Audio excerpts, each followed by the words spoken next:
मेरा नाम फूलन देवी है, लोग बैंडेड क्वीन के नाम से जानते हैं। और हमें पता नहीं था कि इतना संघर्ष करने के बाद हम जिंदा रहेंगे और आज आप सबके बीच में भी पहुंचेंगे, इतना मान सम्मान भी हम पाएंगे, ये हमने कभी नहीं सोचा था। 4 साल हम जंगल में भटके। आपको पता होगा कि हमारे हिंदुस्तान में नहीं कहना चाहिए ऐसे मौके पर, कहूंगी, बताऊंगी जो मेरे पे बीती है, कि हमारे सामंतशाही लोग, पैसे वाले लोग और खासकर मैं जात का नाम लूंगी तो लोग कहेंगे दुबई में जाके जात पुकारी रहेंगे। ऐसे ऊंची जाति के लोग जो जात पात को मानते हैं, हम जैसे गरीबों को, दलितों को, दबे कुचलों को, अल्पसंख्यकों को एकदम ये सोचते हैं जी कीड़े मकोड़े हैं, जी इंसान नहीं है। तो उन लोगों को मैंने बताया कि मैं इंसान हूं, अगर हमें तुम मारोगे तो हम भी चुप नहीं बैठेंगे, हम भी जवाब देंगे। और इसलिए मैंने कई दफे सोचा कि मैं आत्महत्या कर लूं, मर जाऊं, पर मैंने सोचा कि मरती तो हजारों लड़कियां रोज हैं।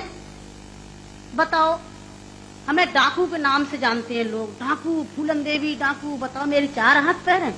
कहते चम्मिल घाटी की है, चम्मिल घाटी की। चम्मिल घाटी मेरी माँ बाप है। अरे मैं माँ बाप से पैदा हुई हूँ, मेरा कसूर यही है कि मैं झोपड़ी में पैदा हुई, गरीब परिवार में पैदा हुई, दबी कुचली समाज में पैदा हुई, तो हमें जीने का अधिकार है नहीं।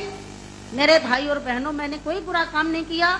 मैं तो वहां भी मंच में बोलती हूँ, अब्बू भाई के साथ में तो कई सभाएं हुई हैं, बहुत बड़ी बड़ी सभाएं हुई हैं, कि मैंने कोई बुरा नहीं किया है।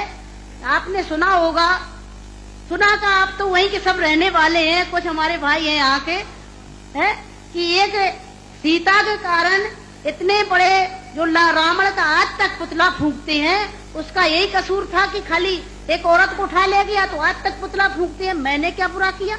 मेरे साथ भी ऐसे रावणों ने अत्याचार किया, मैंने उन रावणों को जवाब दिया। फूलन देवी को डाकू है, डाकू है। अरे वो तो माननीय मुलायम सिंह जी की देन है, नहीं नाम लेना चाहिए, जो आज हम समाज के अंदर खड़े हैं। और नहीं तो इतनी बड़ी साजिश रची थी, हमने कोई बुरा काम नहीं किया। जिन्होंने हमें सताया, हमें समाज में रहने लायक नहीं रखा, तो गुस्सा में इंसान अच्छा काम नहीं करता, गुस्सा में गलत ही करता है।